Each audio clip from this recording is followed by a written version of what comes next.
Hey everyone, welcome to another edition of the Bear Facts. I'm Kyle Lacey, and you can see Jay over there. And actually, you are not sitting in the Convince and Convert headquarters.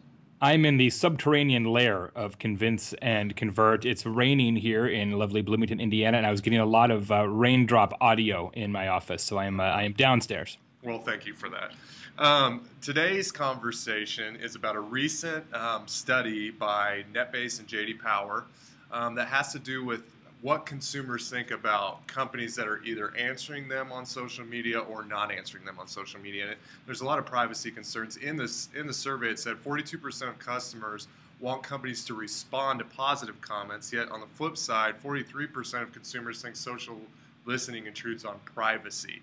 So, Jay, what does that mean to marketers, and what do you think about this? I thought it was a really interesting study, Kyle, and ExactTarget actually has some similar findings from a year or so ago to sort of buttress this point. I mean, as social media professionals, we tend to accept as gospel, right, as axiomatic information that you should be listening and responding to your customers in every possible scenario. But yet what this research uncovers is that fundamentally you're damned if you do, damned if you don't. 42% say, yeah, bring it on. I want to have a relationship with your brand. Let's get together on Twitter and make out.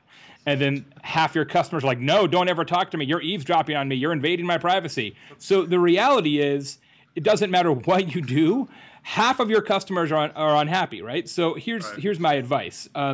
I think just because increasingly social media is becoming more like customer service, it's becoming the new telephone, I think it's absolutely required that you listen. But the difference is that when you use that strategic eavesdropping ploy, when you're paying attention to the conversations in social media and you insert yourself as a brand into those conversations, you have to be very wise and judicious about how you do that, right? Everybody's been to a party or in the office and somebody mentions McDonald's, right? And a guy's walking through, oh, McDonald's, have you had the new fish nuggets, right? And that guy just sort of like inserts himself into your conversation. Like, dude, I wasn't nuggets. Fish nuggets. Are there fish nuggets at McDonald's? You don't know this? There's brand new fish nuggets. It's all the rage at McDonald's. It's a big thing. It's a big thing. But everybody has experienced the guy who inserts himself into the conversation. It's like, dude, we weren't talking to you.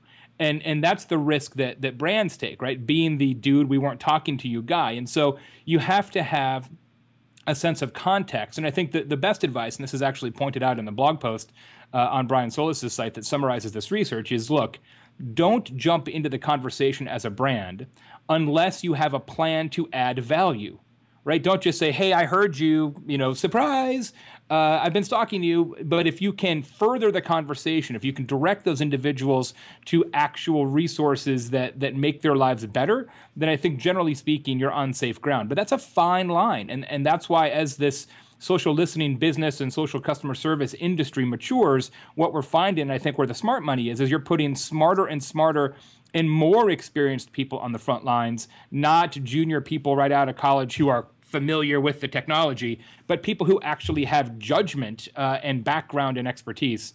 It's going to be really interesting to see how this unfolds. And for marketers, it's okay to be a little creepy. And by that, I mean a little creepy is good data. Bad creepy is jail time. So with that, fine line. We'll leave you. Jay, thank you. I think next week, Bear Facts may be live from Australia with Jeff Roars and I. That's right.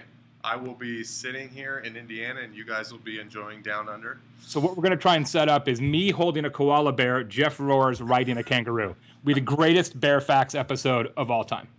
We're going to break as many Australian wildlife laws as possible in one episode. Didn't we have to put a cobra in something? A cobra was last week, and we asked people to put animals in the comments, and there were some pretty good ones. Wombat, porcupine was my favorite. Somebody wanted us to hold a porcupine on a future episode. If we can find a way to do that, we're going to make your dreams come true, sir. We should have a Bear Facts at a petting zoo. I love it. Yeah. I love it. Why you would have a porcupine at a petting zoo, I have no idea. But irony. Safe travels, and we'll talk to you soon. See you.